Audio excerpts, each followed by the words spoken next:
పావని దిల్షుక్ నగర్ నుంచి వచ్చాను. నేను దిల్షుక్ నగర్లో కాంటెస్ట్ చేసినప్పుడు అక్కడ విన్ అయ్యాను. తర్వాత ఈ రీజనల్ జోన్కి సెలెక్ట్ అయ్యి ఇక్కడికి వచ్చాను. ఇక్కడ కూడా విన్ అయినందుకు చాలా చాలా హ్యాపీగా ఉంది. ఇది ఫస్ట్ టైం అండి. అంటే మా ఇంటి దగ్గర ఫస్ట్ దిల్షుక్ నగర్లో చేసినప్పుడు పార్టిసిపేట్ చేశాను. తర్వాత ఇక్కడ చేయలేదు, ఇంతకుముందు చేయలేదు.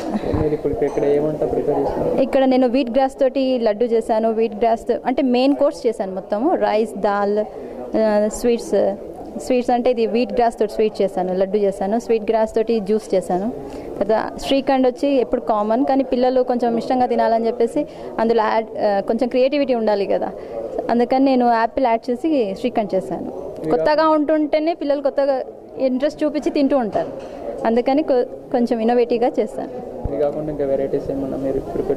ఇంట్లో చాలా చేస్తుంటాను.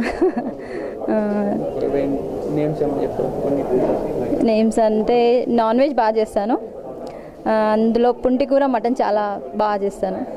తర్వాత బిర్యానీస్, కొత్త క్రియేటివ్గా ఏదో ఒకటి చేస్తూనే ఉంటాను. పిల్లలు రెగ్యులర్గా చేస్తుంటాను, ఎందుకంటే ఈ మధ్య పిల్లల్లో చాలా బ్లడ్ తగ్గడము, ఆ ప్రాబ్లమ్స్ చాలా వస్తున్నాయి కదా. ఆ ప్రాబ్లం మేము కూడా ఫేస్ చేసాం పాపతోటి. అలా కాకూడదని చెప్పి ఎప్పుడు న్యూట్రిషియస్ ఫుడ్ ఇవ్వాలని చెప్పి ఏదో ఒక విధంగా తను అంటే తీసుకోవాలి లోపలికి. చూడగానే అబ్బా అంటారు కొందరు పిల్లలు. మా పాప కూడా అంతే, అన్నీ తినదు. సో తను తినేటట్టుగా కొంచెం క్రియేటివిటీగా ఆలోచించి చేయాల్సి వస్తుంది.